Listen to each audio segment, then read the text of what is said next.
If you're feeling broken today, overwhelmed, or like the world has let you down, don't worry, Elohim God sees you. I'm going to share 3 Bible truths that will lift your heart and remind you that brokenness is never the end. The first truth we encounter is Elohim God is close to the brokenhearted.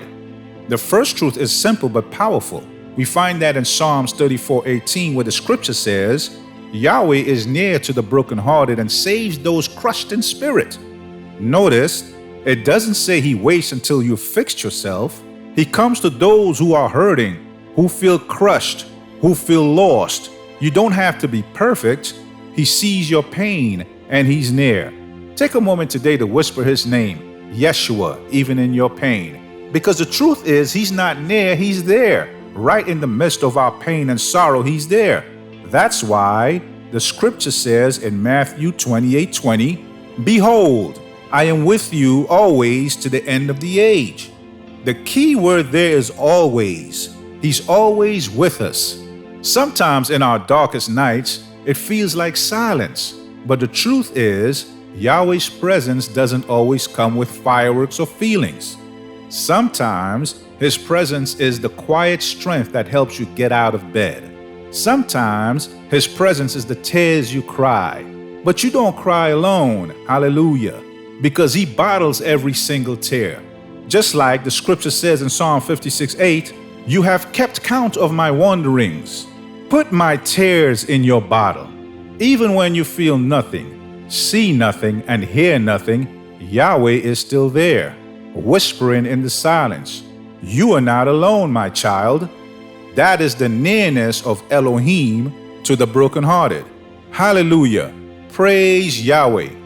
The second truth is Elohim God restores hope.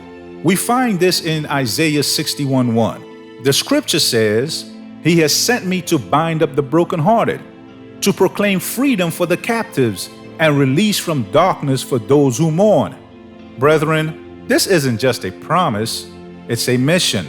When life feels hopeless, Elohim is working to lift your spirit, even if you can't see it yet.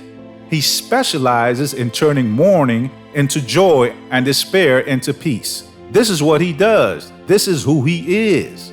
I want you to write down one thing that feels broken today and tell Yahweh, I trust you to restore me. Even the small step is faith in action and is powerful for healing and restoration. Because remember, the scriptures work on spiritual laws. That's why in James 2:17 it says, Even so faith, if it hath not works, is dead, being alone. In other words, faith without works is dead. That's why when you write it down and talk to Yahweh through faith, watch the power of Elohim move in your situation. Think of Joseph, betrayed by his own brothers, forgotten in prison, abandoned in a pit. Years of silence, but not years of abandonment. Because Yahweh was writing restoration into his story all along. Where Yahweh took him out of the pit, his circumstances, and elevated him to the position of power in Egypt. Maybe right now you're in the pit.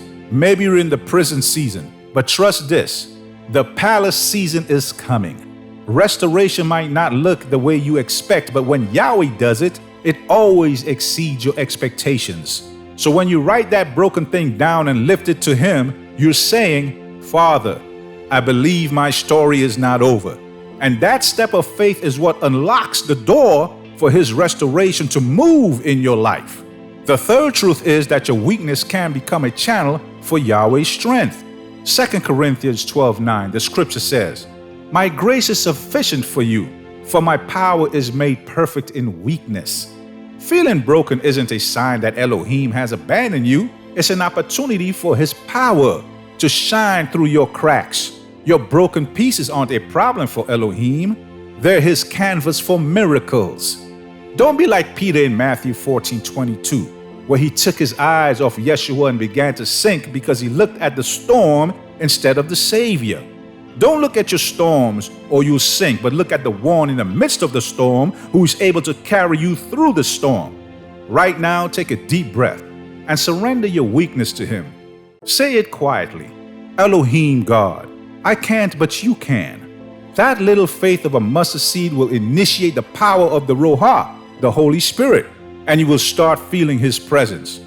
Think of Moses. He had a stutter, but Elohim used him to speak before Pharaoh. Think of Paul. He begged for his thorn to be taken away, but Yahweh said, "My grace is sufficient." So when you feel you're sinking like Peter on the waves, remember, the storm was never stronger than the Savior. Lift your eyes. Even your sinking can become your testimony of how Yeshua lifted you out. Hallelujah. Praise Yahweh.